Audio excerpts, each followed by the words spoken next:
Wow.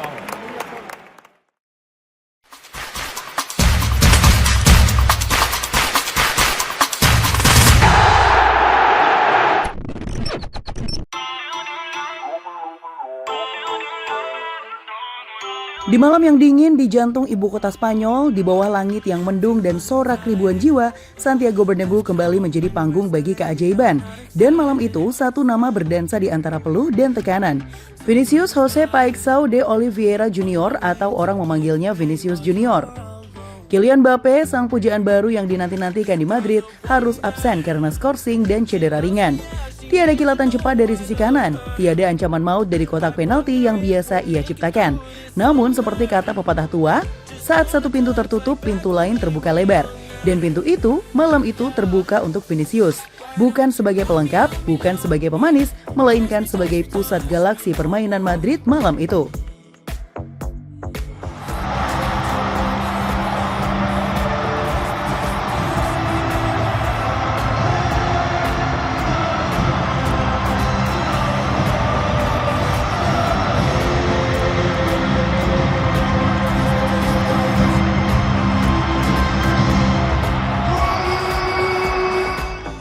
Saat sang raja absen, ada sang jenderal yang mengambil alih.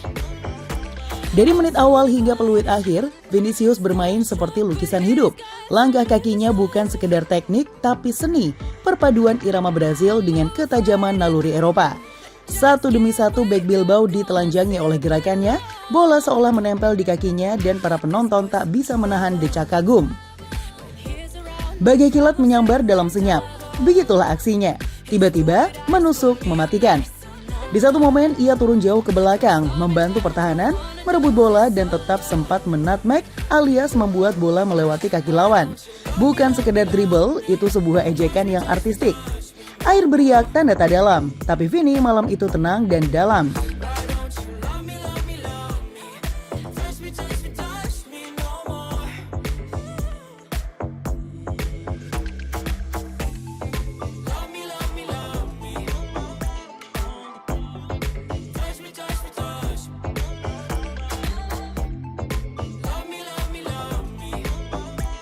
Mari bicara angka, karena di balik puisi dan sorak, ada fakta yang tak bisa dibantah.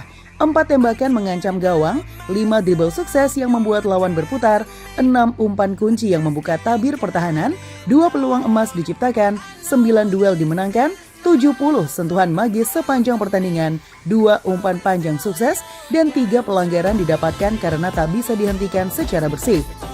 Semuanya membuktikan satu hal, Vinicius tak sekedar hadir, ia mengendalikan pertandingan. Selama ini banyak yang menyangka bahwa Vinicius hanya bersinar di bawah bayang-bayang, bahwa kehadiran Mbappe akan meredupkannya.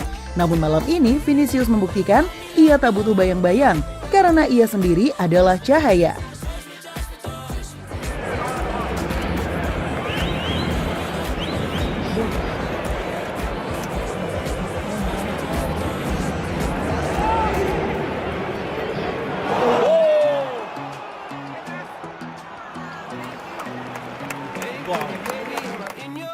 Tanpa bayang-bayang, cahaya itu bersinar. Tanpa Mbappe, ia bermain lepas, tak ada kewajiban untuk berbagi sorotan, tak ada desakan untuk menyerahkan bola lebih cepat. Ia bebas, ia liar, dan ia berhasil jadi dirinya sendiri. Sebuah peribahasa berkata, tong kosong nyari bunyinya, tapi Vini bukan sekedar riuh.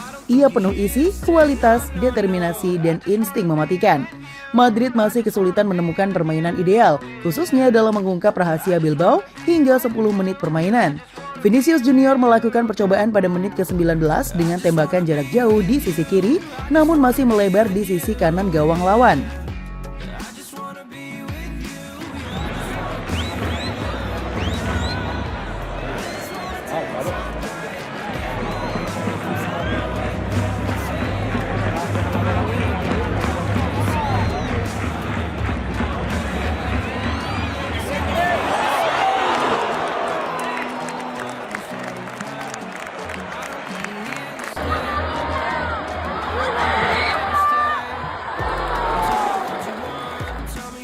Vinicius Junior akhirnya memecah kebuntuan dengan membawa Madrid unggul 1-0 atas Bilbao pada menit ke-79. Gol Vinicius itu berhasil memanfaatkan umpan panjang Fede Valverde. Akan tetapi, wasit meninjau VAR guna memeriksa kejadian lain sebelum terjadinya gol Vinicius.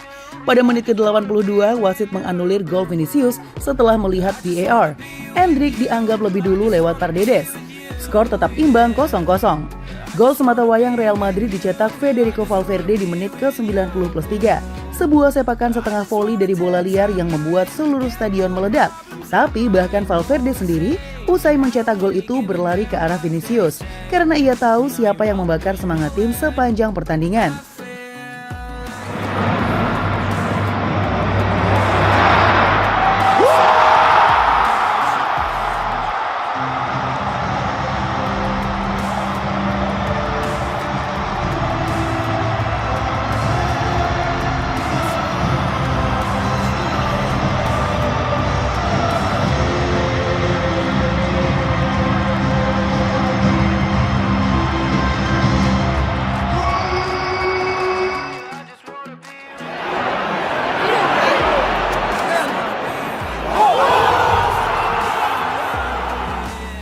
Saat peluit panjang berbunyi, ribuan fans Madrid berdiri memberikan tepuk tangan panjang.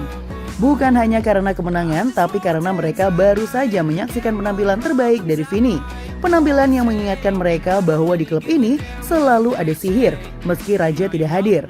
Dan saat kamera menyorot wajah Vinicius di ujung laga, dengan senyum lebar dan mata bersinar, semua orang tahu ia bahagia. Tambahan 3 poin membuat Real Madrid masih tetap duduk di posisi kedua klasemen Liga Spanyol. Raihan poin skuad Carlo Ancelotti itu sejauh ini adalah 69 poin dari 32 laga. Bagi Real Madrid, kemenangan menjadi hal krusial demi menjaga persaingannya dengan Barcelona yang masih bercokol di puncak klasemen. Madrid masih terus membayangi Barca dengan jarak 4 poin.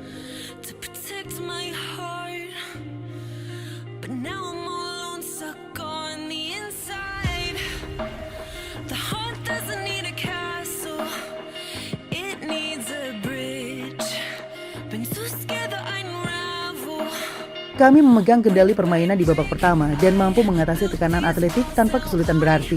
Tapi kami tidak banyak membuat peluang, ujar Ancelotti. Sejujurnya saya merasa kami tampil bagus. Kami mencetak clean sheet, bermain agresif dan kompak. Saya tentunya berharap kami bisa tampil seperti ini hingga akhir musim, kata Ancelotti menambahkan. La Liga menjadi salah satu ladang potensial bagi Madrid untuk mengakhiri musim dengan trofi. Mereka juga berpeluang meraih titel dari Copa del Rey setelah lolos ke final. Pada laga puncak nanti, Madrid harus meladeni perlawanan Barcelona. Sementara untuk Liga Champions, Madrid sudah tereliminasi secara brutal oleh Arsenal dalam perempat final. Disebut brutal karena Los Blancos kalah agregat 1-5 dari The Gunners. Bahkan Madrid tak memenangi 2 laga melawan Arsenal, skor 0-3 dan 1-2.